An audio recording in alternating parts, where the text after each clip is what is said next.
Kamis, tanggal 4 November tahun 2021, menjadi hari yang tak terlupakan untuk keluarga Vanessa Angel dan Bibi Andriansyah.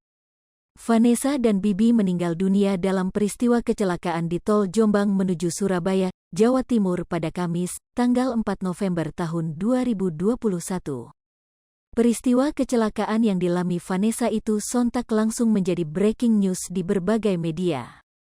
Vanessa dan sang suami tewas seketika dalam kecelakaan itu. Sedangkan Tubagus Jody, sopir yang mengemudikan mobil Pajero yang mereka tumpangi, selamat dan kini telah mendekam di penjara.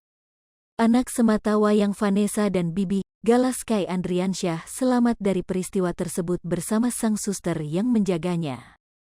Kala itu, sebelum kabar kecelakaan beredar, Vanessa Angel sempat mengunggah Insta Story di laman Instagramnya.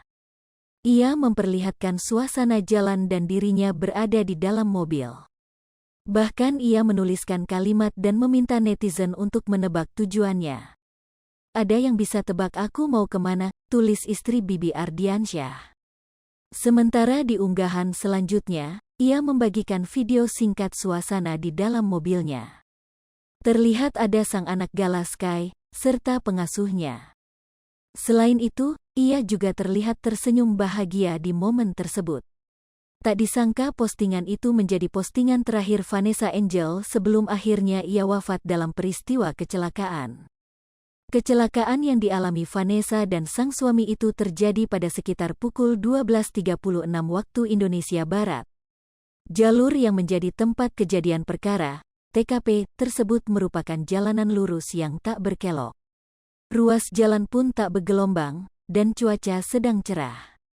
Dalam pemeriksaan polisi, Tubagus Jody yang merupakan sopir, mengaku melajukan mobil dengan kecepatan di atas 120 km per jam. Jody juga mengakui bahwa ia sempat memainkan ponsel dan membuat Instagram Story saat menyetir mobil Pajero Sport bernomor polisi B1264 BJU itu.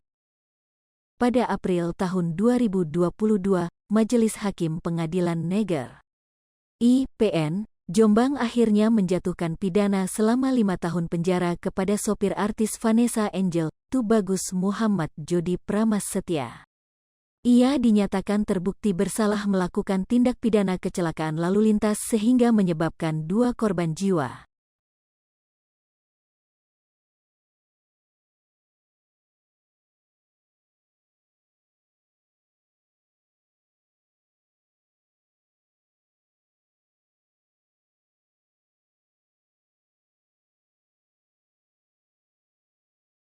Hai pemirsa Sri Popo TV, jangan lupa komen, like, dan subscribe, serta tonton terus berita-berita terupdate lainnya ya.